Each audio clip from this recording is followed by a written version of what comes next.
All right, everyone, welcome. Thank you for joining us and welcome to the Stellar Development Foundation's Q1 2022 quarter in review.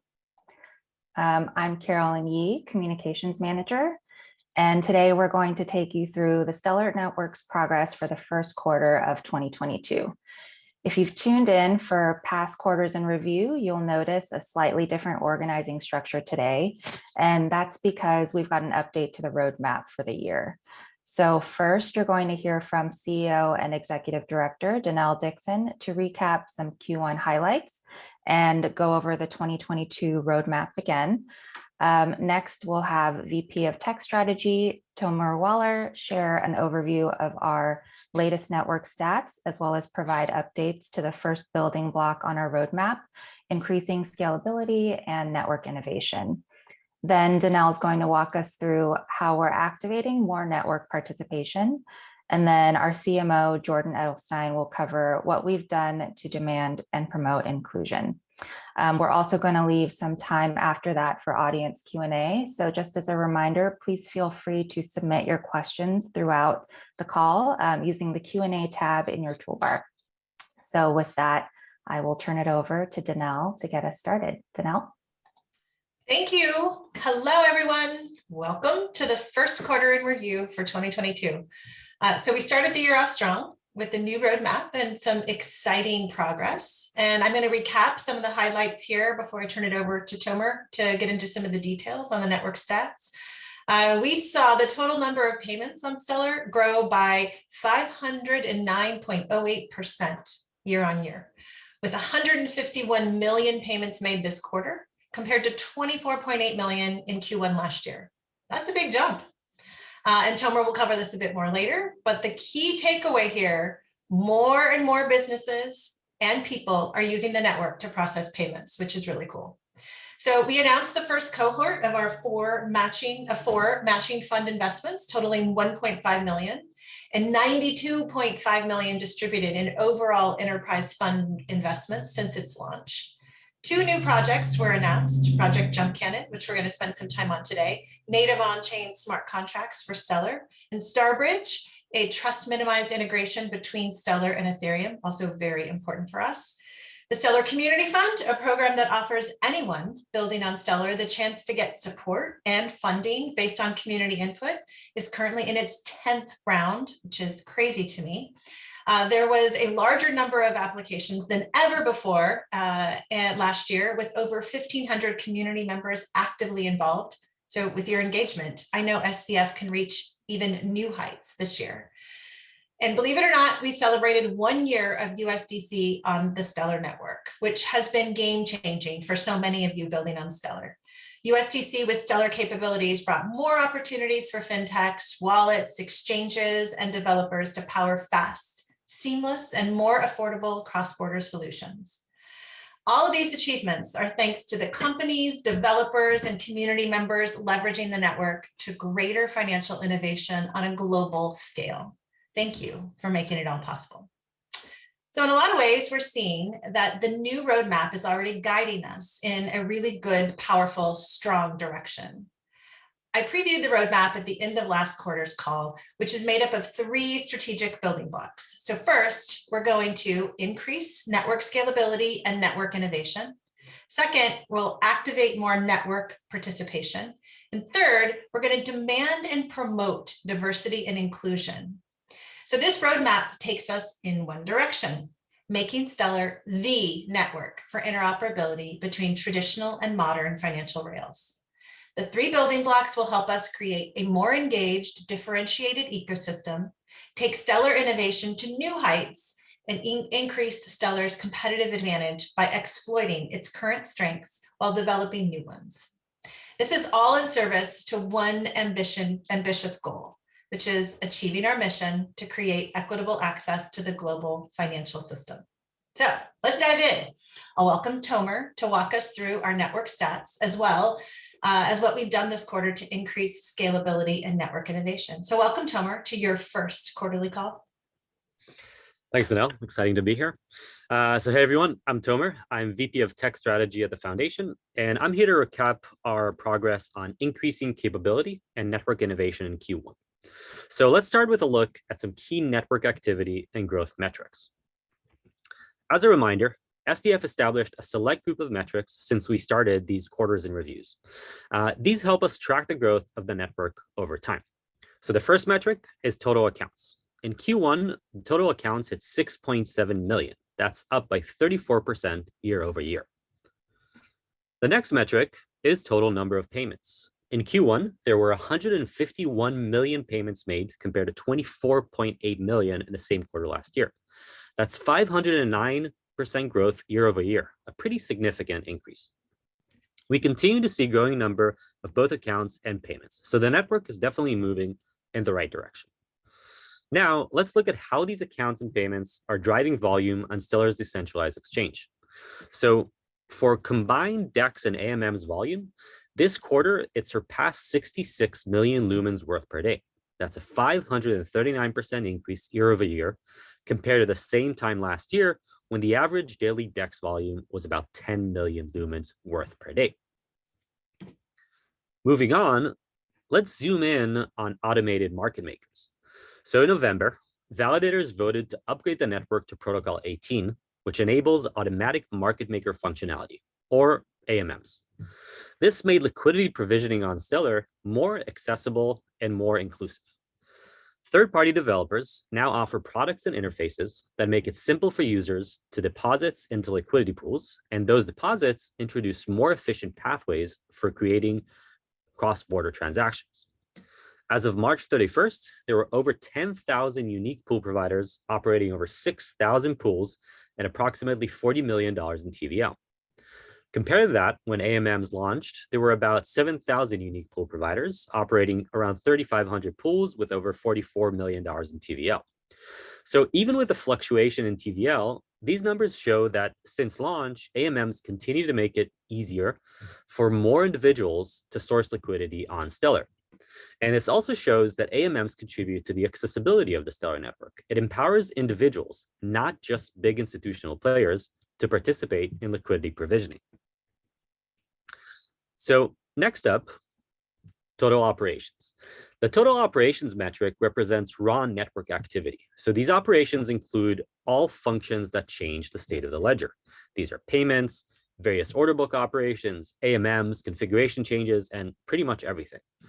So the network surpassed 881 million total operations processed in Q1 alone, which is a 226% increase year over year. That's a really strong start to the year on all fronts. The network continues to show significant growth and an increase in usage. To add some more context, let's look at the figures that connect directly to SDF's mission, which is to create equitable access to the global financial system. Relevant assets are assets that represent real financial instruments. These are fiat currency, for example, like Mexican pesos or US dollars. Focusing on these assets help us gauge how well Stellar is connecting to global financial systems. Last year, the total number of these assets stood at 79, with a transaction volume for the quarter amounting to $53 million. As of Q1 2022, the total number of relevant assets has increased to 87 assets, and on-network transaction volume of these assets grew by almost 36%. The last set of metrics are focused on operational stats. So first, let's look at average ledger close time. This clocks in at about 6 seconds. So even with the significant increase in network activity, the network continues to grow quickly, consistently, and reliably. The total number of nodes are at 144, and the tier 1 validator nodes count is at 23. Just a reminder, tier 1 nodes have a high level of network trust, and these are essential to the network health and resilience. Okay, that's that for metrics. Let's move on to some exciting technical updates. Like Denelle mentioned, the first block on our roadmap is increasing scalability and network innovation. In order to remain competitive, we need to ensure that A, the network can scale to meet growing demand, and B, we need to increase the surface area for innovation on the network. As Denelle explained last quarter, this building block is all about improving what already exists, but also adapting to new possibilities. So let's start with the most significant technical announcement made this quarter. On the last call, we announced Project Jump Cannon. native on-chain smart contracts on Stellar. To increase innovation on the network, we need a new model for decentralized innovation. And in 2022, the Stellar ecosystem is in a great position to implement smart contracts. We can learn from research that has already been done and implement smart contracts in a way that is true to the things that make Stellar what it is: safe, scalable, and promotes equitable access. So where are we in this process? The first order of business was to choose a tech stack. Over the past couple of months, our team surveyed the smart contracts landscape. And we put the time into researching the options and learned from the broader cryptocurrency ecosystem. We wanted to ensure that we're using the most appropriate technology for Stellar's needs. So the team has created a stack selection doc with our selection criteria and a comparison of popular existing technologies. And this is all public. We shared this doc on our developer Discord, and last week we published a blog post that summarizes this information. The bottom line is that we're building on a WebAssembly runtime, or WASM. You can check out the blog post for some more information. And feel free to join the Jump Cannon channel on Discord, because this project is being developed in the open and we'd love to get your feedback. Another project in development you may have heard of is Starbridge. Starbridge is a bridge between Stellar and other blockchains, starting with Ethereum. So by now, it's clear that we are living in a multi-chain world. Blockchain adoption, and specifically decentralized finance, or DeFi, has skyrocketed in the last couple of years, which makes it a crucial part of the global financial system. Now, Stellar already does a great job of connecting traditional finance systems using our growing Anchor network. And if we want to create equitable access to the world's financial infrastructure, we also need to interoperate with the growing space of DeFi that includes other blockchain networks like Ethereum. So Starbridge is still in its early stages of development, but Lee McCulloch from the SDF engineering team recently published a detailed blog with great animations detailing the design, so I highly encourage to check that out. And stay tuned for more updates both on Starbridge and Jump Cannon. The approach we're taking with these projects is share early and share often. Now, both these projects increase innovation and utility on the network. Now let's talk a bit about scalability. So this quarter, we also continue to enhance the protocol by implementing core advancing proposals, aka CAPs, or technical suggestions for changing the protocol to expand Stellar's functionality. 2 CAPs have been accepted: CAP 21, generalized transaction preconditions, and CAP 40, atomic transaction signature disclosure. These are already implemented in Stellar Core 19.0 and is expected to be released later today. If accepted by the validators as part of Protocol 19, these will help pave the way for various cross-chain and scalability solutions. 2 projects that are already using these features are Starlight, a payment channel implementation developed by the SDF, and Kaladin, a new cross-chain decentralized exchange between Bitcoin, Ethereum, Stellar, and other networks. Stay tuned for some more information from the Kaladin team. This is a really cool project. Okay, that was a lot. I'll leave it there for now, and happy to take questions during the Q&A. Denelle, over to you. Thank you, Tomer. Wait, before you go, can you tell everybody why we called it Jump Cannon? We call it Jump Cannon because it's named over Annie Jump Cannon, who was one of the original Harvard computers, which was a set of scientists working on mapping various stellar bodies. So I think it embodies a lot of what we're about. Thank you. I just wanted everyone to know like the genesis of that name, because I think it's pretty cool. Okay, so thanks, Tomer. This building block, the next building block is activate more network participation. Covers quite a wide spectrum of our work. It includes objectives for technical strategy, ecosystem engagement, policy, advocacy, marketing, and investments. You can think about it like this. Together, these components address where we can focus to grow in a responsive and mission-aligned way. Progress under this building block is how Stellar will remain agile, so that builders see the benefits of an open network that can evolve with innovation. This quarter, we announced the $30 million matching fund and the fund's first 4 investments totaling $1.5 million. This is an investment track under the Enterprise Fund that targets early stage companies that are interested in building on the Stellar blockchain. We felt like under the original enterprise fund, we weren't capturing this group of developers. And so we really wanted to target this group of developers with the matching fund. It takes the approach of co-investing alongside other investors, matching investments raised from a lead, and it can be up to $500,000. There are a few key benefits here. Early stage companies get a new opportunity to augment their existing fundraising efforts. And for the Stellar Network, this brings in new investors and projects. It promotes more early stage experimentation, and it helps to develop startup ecosystems in more geographies. So the first 4 investments support a range of markets and use cases, from payroll in Latin America to remittances in Africa. So let me take you through them. So Trace Financial is a cross-border payment platform that leverages stablecoins to help startups in Latin America access funding raised from overseas entities more quickly, around 2 days instead of months, and affordably down to around 0.2% from 4% per transaction. So the local startup industry in Brazil, where they're based, is growing with a record number of IPOs in 2021, but inflation had been a challenge. So they're offering startups better solutions to access their funds. So it's a pretty cool project. Bitwage is another one. It provides crypto-powered international payroll. And I've mentioned before, I think payroll is a great use case for blockchain, and particularly for Stellar. So it does payroll, invoicing, and benefit services with a focus on Latin America. Freelancers will increasingly want to be paid in cryptocurrency, and stablecoins is faster and much more liquid option.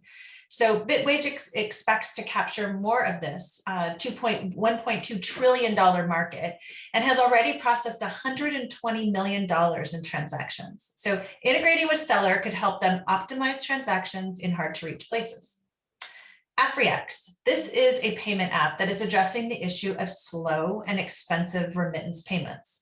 They provide free cross-border payments for users in markets, including Nigeria, Ghana, Kenya, and Uganda.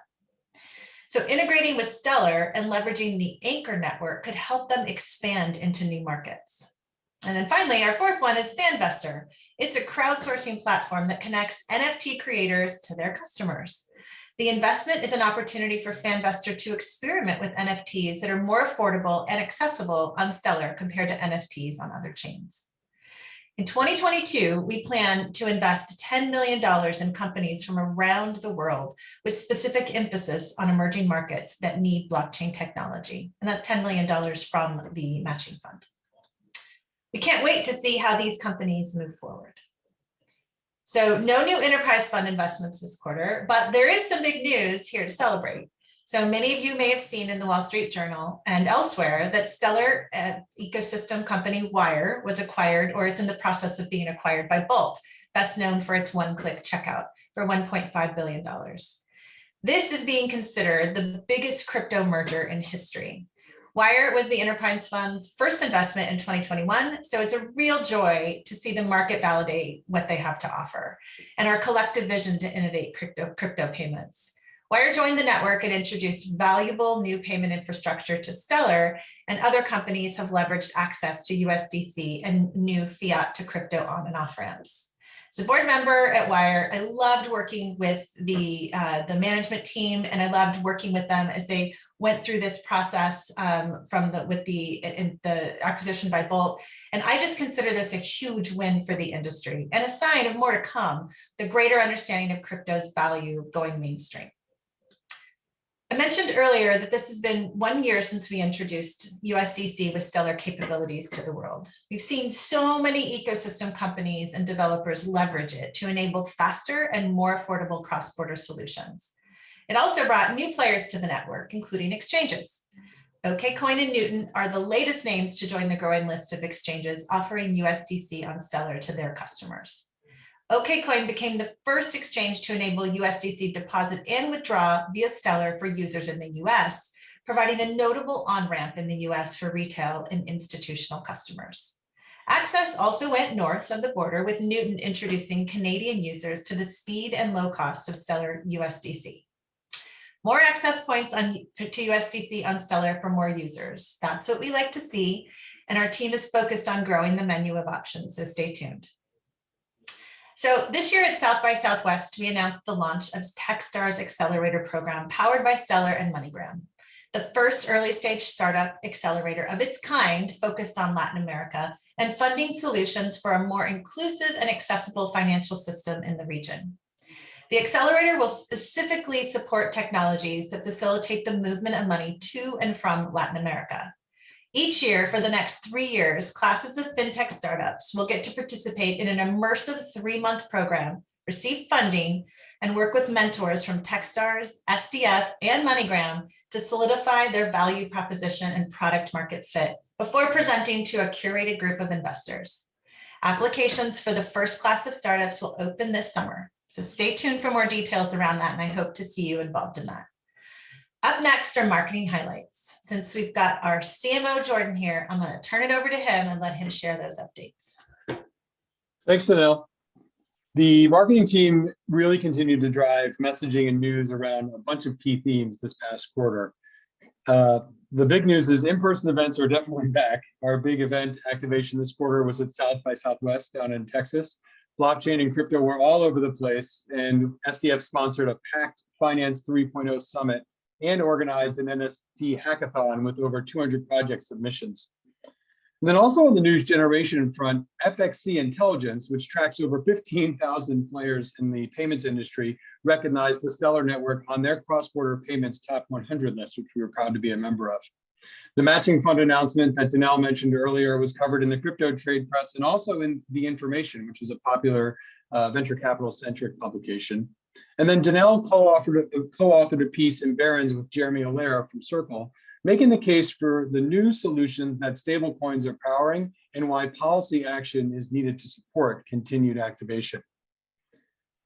Now, SDF's focus on CBDC policy advocacy also continued during the quarter. We relaunched a white paper, Understanding CBDCs, a guidebook for regulators and policymakers, highlighting the benefits of issuing a CBDC on an open network. We held a webinar for central bank and policymaker audiences with a panel of expert speakers, and our COO, Jason Chapala, authored an op-ed in CoinDesk, making the case for what we should and should not expect from CBDCs. SDF was also invited by the European Central Bank to hold a closed session at an expert level with the digital Euro team. The policy team continues to participate in speaking engagements on cross-border payments and CBDCs hosted by a range of international organizations and across the industry. In February, our Chief Legal Officer, Candace Kelly, spoke on an expert panel at the Digital Currency Conference about the technical approach and design of CBDCs.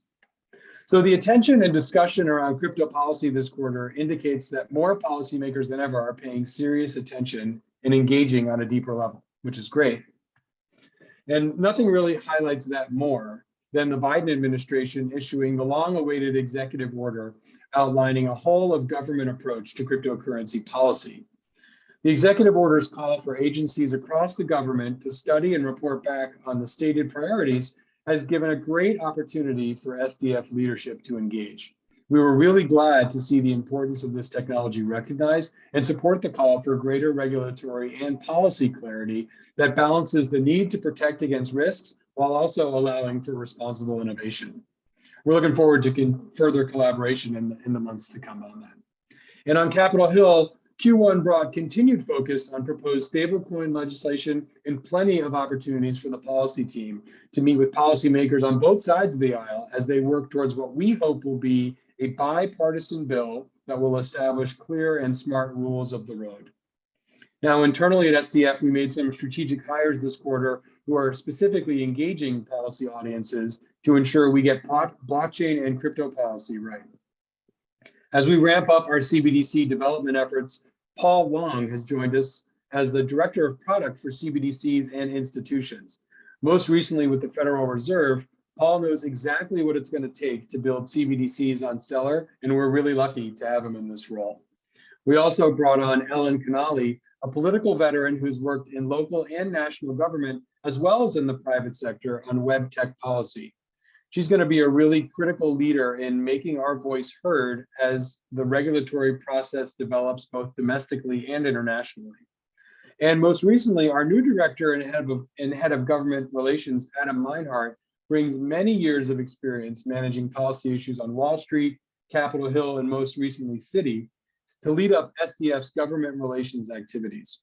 It's really incredible to see how this team has grown. There's a lot of work ahead of us, but we've got the right people to get us closer to achieving our mission. And then last but not least, from the building block perspective, I want to talk about how we're demanding and promoting diversity and inclusion in our work. And so this building block's objectives include investing in research to know where we stand on the path to our mission, expanding our mandate to prioritize inclusion, and delivering network effects through inclusion in markets that are both either or both primed to allow expansion for existing network participants or where regulatory environments are open. This building block is essential for us to grow Stellar and to achieve our mission of creating more equitable access to the global financial system. Now, an example of this building block in action is actually from the end of the quarter. We worked with crypto payments platform Wyre to release a new survey on crypto adoption, which was focused on 4 key markets: the US, the UK, Mexico, and Singapore. We surveyed nearly 10,000 consumers to understand sentiment and usage of cryptocurrency in these markets, and found really high awareness and growing use of crypto for cross-border payments in particular. During the shift towards crypto as a payment, driving the shift towards crypto as a payment method is the frustration that people have with the existing system, with more than half of respondents feeling like the fees for international remittances are too high, and more than a third of respondents weren't even sure what they were paying in fees. Now, in parallel, the results dispel a collection of myths about cryptocurrency awareness and usage, showing awareness is higher than ever, over 80% in those markets where we did the survey.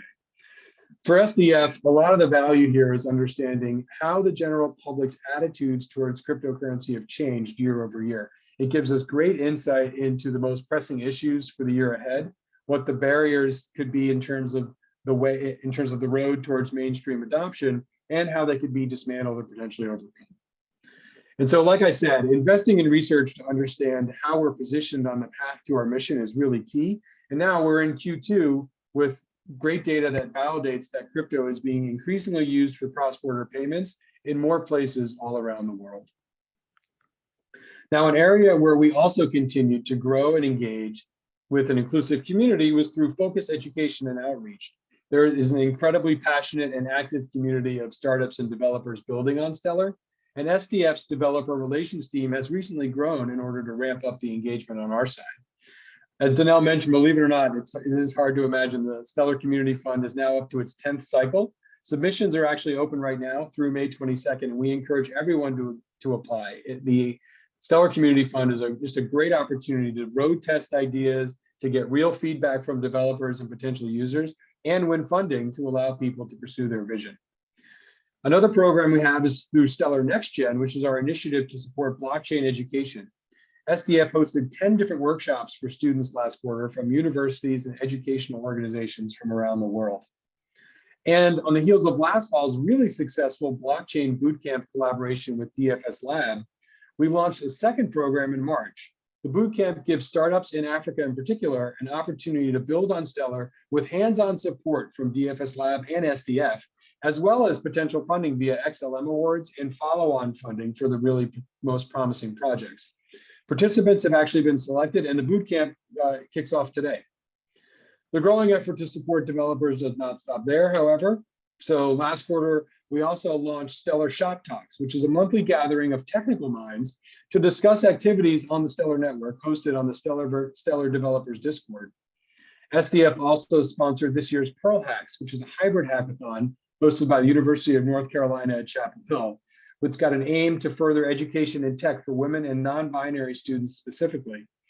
And as Denelle mentioned, or as I mentioned earlier, the DevRel team hosted a 48-hour hybrid NFT hackathon at South by, which included a variety of options for participation. The hackathon actually kicked off with a developer workshop on creating NFTs on Stellar using JavaScript, and then ended with an award ceremony announcing the winners.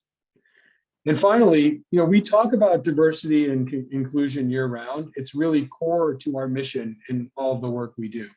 But Women's History Month and International Women's Day in March gave us a really special opportunity to plug into broader global conversations about women's leadership and representation in blockchain. To build better financial solutions that are accessible to more of the world, we must build an organization and ecosystem that is reflective of more diverse experiences and perspectives. And it's important for women to see more examples of what that path could look like for them. We put out a series of career-focused blogs from women in a range of roles across SDF to show the wide variety of skill sets and experiences that are needed in the industry. We also made the call to female founders specifically to take advantage of SDF's matching fund. Only 5% of crypto entrepreneurs are female, and SDF is committed to changing that. And this extends to all the ways that we provide funding, whether it's the matching fund, Stellar Community Fund, marketing grants program. We are committed to diversifying the cohort of founders and developers that are receiving support from SDF all across the board. So with that, I will turn it back over to Carolyn for the Q&A. All right, thanks, Jordan. Thanks, everyone. Just as a reminder for all our attendees, if you have questions, please pop them in the Q&A, and we'll try to get to as many as we can. First question is for Tomer here. Can you talk a little bit about what's next for Jump Cannon development? Yeah, happy to. So the big thing for Jump Cannon, the big milestone, is we want to launch by the end of the year. It will more than likely be a limited scale launch, which will allow a small number of transactions that are like smart transactions, Jump Cannon transactions, to be included in every block. But it means that people can already start building contracts and deploy them by the end of the year. In terms of the next milestone, by the end of this quarter, we want to have a relatively stable contract, so we could bring on early adopters or pioneers to the fold. And by the end of Q3, we want to have an implementation that is stable, hardened, and ready for audits. Great, thanks, Tomer. Okay, and then Denelle, can you talk a little bit about what's going on with SDF in Ukraine, what's going on with our project there? Yes, I think that, first of all, I think many of you know that we actually had been spending a lot of time with the Ministry of Digital Innovation in Ukraine, as well as the leaders in government, to work with them and Tascom Bank on a pilot project to launch a digital hryvnia. And so that project is still ongoing. It's remarkable that we're able to still continue to work with them given what they're going through now. They're still dedicated to getting the project done. I think it even demonstrates how much more important it is to them to be able to move to a system which easily allows the fluidity and use of the hryvnia in a digital manner in Ukraine. And certainly that's what we're hearing from them. I also just want to say that, you know, as soon as this all happened, the absolute horror that's happening for them in Ukraine, we immediately jumped on. We were already working on this project with them, but what other things could we do to support not just what was the folks and what was happening, the humanitarian aid in the country, but also what could we do to help? So we immediately donated 1 million in USDC Stellar to the International Rescue Committee. And we did it in USDC Stellar because we wanted to actually prime these aid organizations to be leveraging digital assets, because we think it is such an important way to get aid into countries like Ukraine and also the surrounding areas where these refugees are going. We're continuing our work with them and Tascom Bank on the digital hryvnia. And we're also really focused on leveraging the technology and our partnerships with MoneyGram, for example, and also with Circle, to be able to use that really great, strong pipe and to get aid into the region. And so we've spent a lot of time figuring out how this could actually work very seamlessly for Ukraine as well as the surrounding areas, and frankly, any areas where there are folks that are in need of humanitarian aid. We think leveraging digital wallets is actually a really strong way to do that. So we're spending a lot of time here. This is a key focus of ours because it's such an important relationship and also signifies the real need for the use of digital assets. Well said. Thanks, Denelle. Okay, we have a few questions about the Stripe news using USDC on Polygon. So Tomer, can you talk a little bit about this? People wondering why not Stellar, which is specifically made for payments and the best payment rails, in my opinion, as one attendee said. Sure. So the Stripe announcement is huge. Like having companies like Stripe and Twitter work with cryptocurrencies and USDC specific is great, and we and it's huge for the entire industry. The choosing Polygon specifically, first of all, Polygon is just the first network, and we know for sure that more networks are coming down the pipe. And it's just validation for the importance of having both DeFi on Stellar using something like Jump Cannon, but also Starbridge, because one of the reasons they chose Polygon is the accessibility for the Ethereum network. So by building on these two projects, we're making it easier to transact with other networks and to actually an increasing utility on the Stellar network. Thanks, Tomer. Jordan, maybe you can take this one. A few people wondering about the work with MoneyGram, if that project is on track. So can you share some more details about that project? Yeah, happy to. So the headline, when we announced the MoneyGram partnership back in the fall of 21, which now feels like 150 years ago, the target was to have that launched before the end of the first half of the year.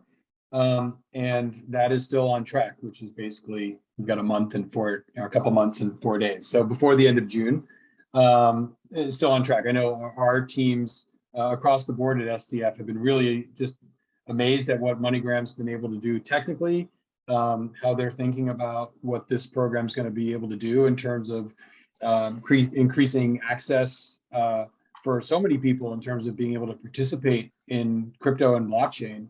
The MoneyGram program is really going to unlock a whole access to a whole new slew of people. Obviously we talk a lot about sort of network effects growing mass adoption.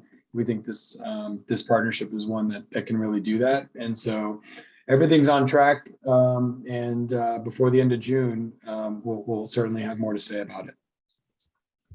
Thanks, Jordan. Okay, Denelle, this one is for you. An attendee wondering how the $15 million enterprise fund investment in AirTM is going. Do you have any updates you can share with the group? Yeah, well, I just had a board meeting with AirTM yesterday. It's a remarkable signal for me in terms of their growth, because they hired just a really strong management team.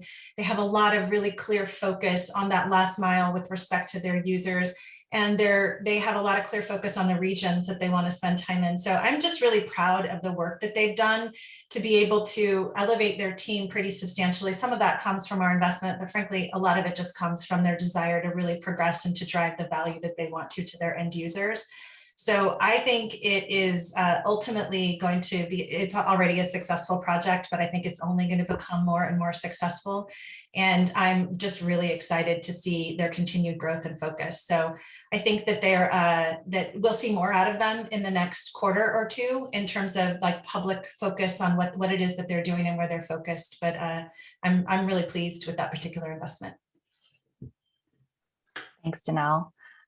There's a question in here about Stellar node operators and any plans to incentivize operators to continue running nodes, knowing that smart contracts will require additional resources. So this is an interesting one. Anyone want to take this one?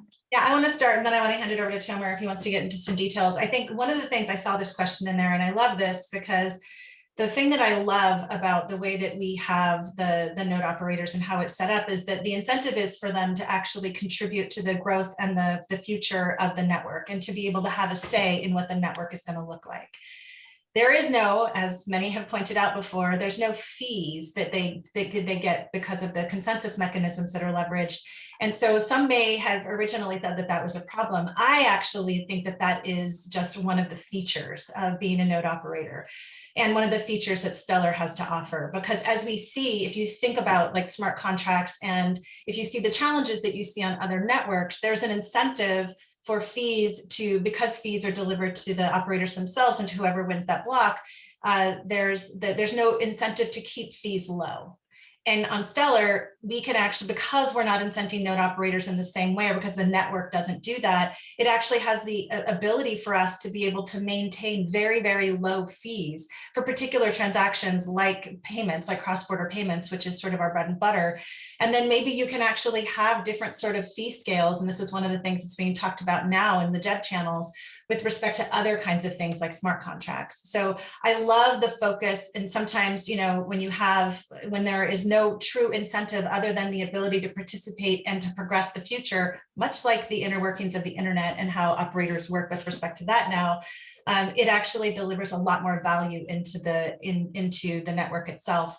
And I think that the addition of AMMs and smart contracts and the ability for us to maintain even lower fees there is a really strong indicator that I think that this wasn't a bug, that this is a feature, and this is a way that we should continue to actually adapt the network.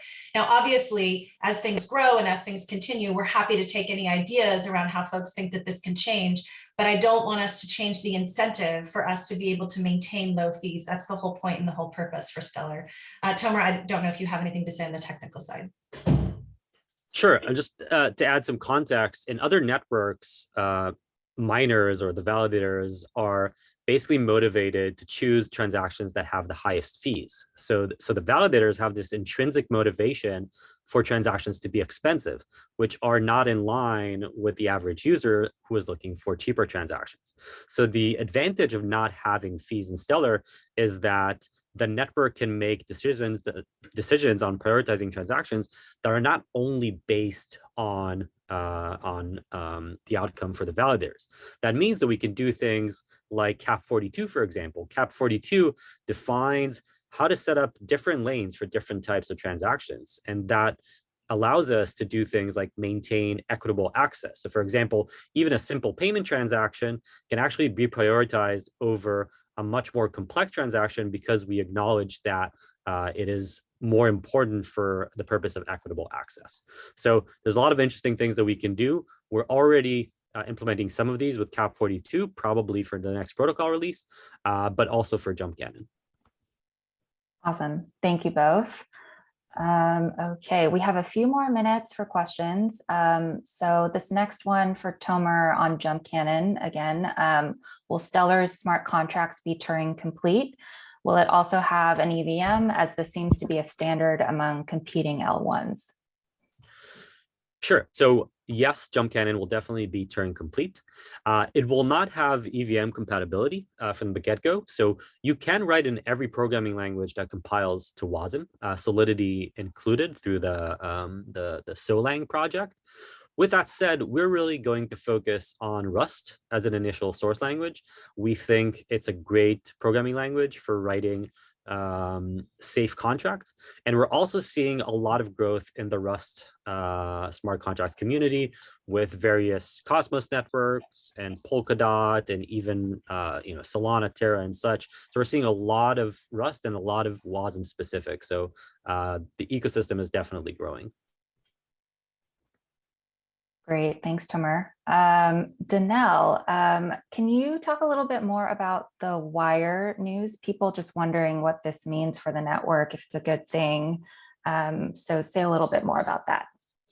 I think it's an awesome thing for the network. I think it's an awesome thing for crypto generally. It really brings crypto into the mainstream, into the work that, for example, Bolt has been doing, which is the one-click work for payments. And so I do think it actually is really positive for Stellar as well. We already have a deep relationship with Wyre. I was on the board there. I am still on the board, I guess. And I have just really enjoyed seeing their growth as well and their focus.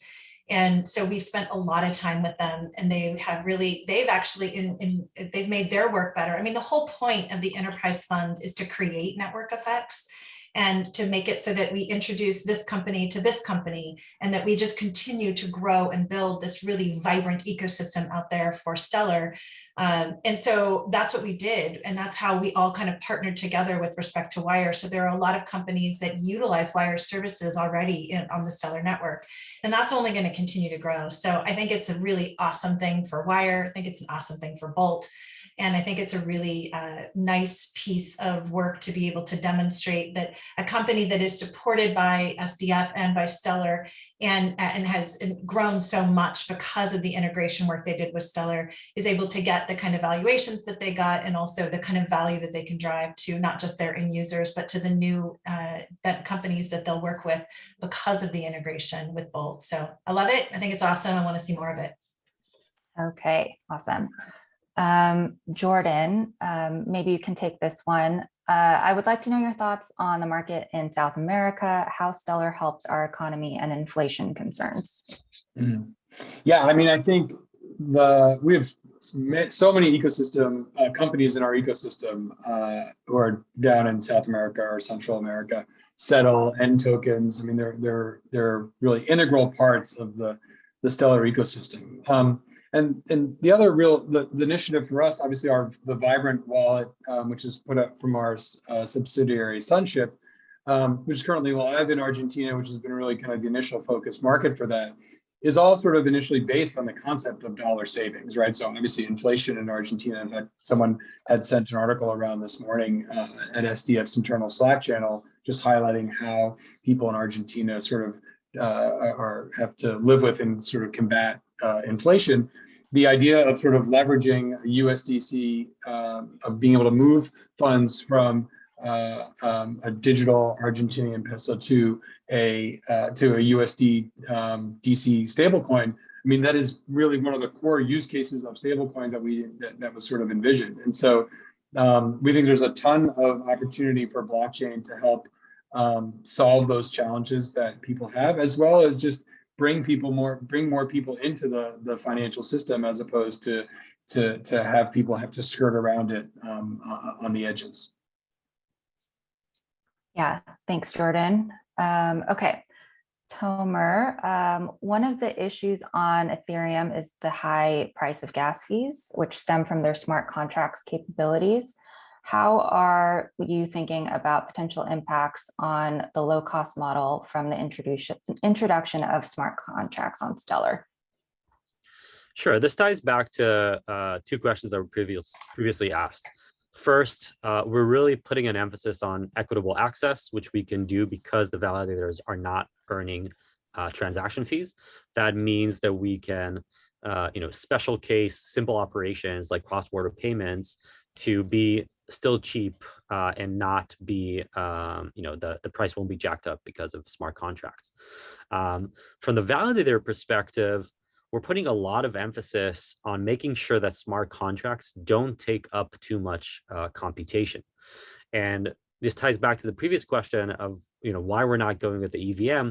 One of the problems with the EVM is that it really has limited scalability, which means that it's very costly for the validators whenever the volume of transactions go up. So the reason why we're going with the WASM-based solution and not EVM is because we're putting an emphasis both on scalability of the data storage model, but also on concurrency. Right now, EVM transactions are not really concurrent, and we want to make sure that we're utilizing modern multi-core architecture for validators. Thanks, Tomer. Denelle, we have a CBDC related question. Maybe you can take this one. Many digital payments use cases or CBDCs require permissioned DLT, digital ledger technology capabilities. They need an open loop system which can benefit from DLTs. Does Stellar plan to support projects which address such permissioned use cases? Yeah, I mean, it's really crucial for folks that are minting stablecoins, for example, for banks that are doing that. They need to be able to be mint and burn off chain and then be able to settle on chain. And so we already have institutions that are working with these players on Stellar to be able to bring that to them. So companies like Securrency and Bit and Fireblocks already have these sort of back-end solutions that they're working with, and we want those to be able to integrate. In fact, they do integrate with Stellar. So I do think it's really important from a CBDC standpoint as well. Again, minting and burning needs to be done in that way. So I think it's we actually looked at this last year to build one ourselves. And, we ultimately decided that it was best coming from the ecosystem. But I do love the fact that the ecosystem has been developing these kinds of tools that are important for the kinds of things we want to see, which are more stable coins issued on the network, for CBDCs to be issued on the network. So it is a really crucial part. And before I stop talking, which is hard for me to do, I did see in the Q&A, there's a bunch of questions about how to get in contact with folks at Stellar regarding different projects that you're working on, and we want to hear from you. And so if you bd@stellar.org is a great way. They're going to respond to your questions and to the things that come through to them. So please send any of the questions and I saw several of them, many of them that were specific to your project. Please send those to bd@stellar.org so we can make sure and get and talk to you and figure out if we can help. And the other thing just that I would plug, because I saw a couple of questions about how do I learn more about the matching fund or marketing grants, et cetera. If you go to stellar.org under foundations, we actually created a new grants and funding kind of centralized hub that can then sort of, you can get kind of basic information. Some of them have applications where applications are applicable and relevant. And so I encourage people for more info, go start there. And if there are avenues then to sort of ask questions or even submit applications. Well, thank you both. Okay, Tomer, 2 more questions for you. When is Protocol 19 rolling out? Sure. So Protocol 19, Cap 21, and Cap 40 are already implemented in the recent version of Stellar Core. And next week, it will be implemented in the next version of Horizon, which is about to get released, which means that around the first week of May, we'll be upgrading the SDF maintained testnet. And if all goes well, around early June, we're going to have a vote to upgrade to Protocol 19 on mainnet. Great. And how can a startup sign up to use Jump Cannon so they can try and be an early adopter of smart contracts on Stellar? They should definitely join the Jump Cannon channel on the Discord, on the developer Discord, and we can continue the conversation there. Great, thanks. All right, I think that's a good place to leave it. Lots of great questions this time. So thanks everyone for tuning in and for engaging. As always, the recording of the webinar as well as the full quarterly report is going to be available on the SDF blog at the end of the day today. And we will see you at the next quarterly call. Thanks.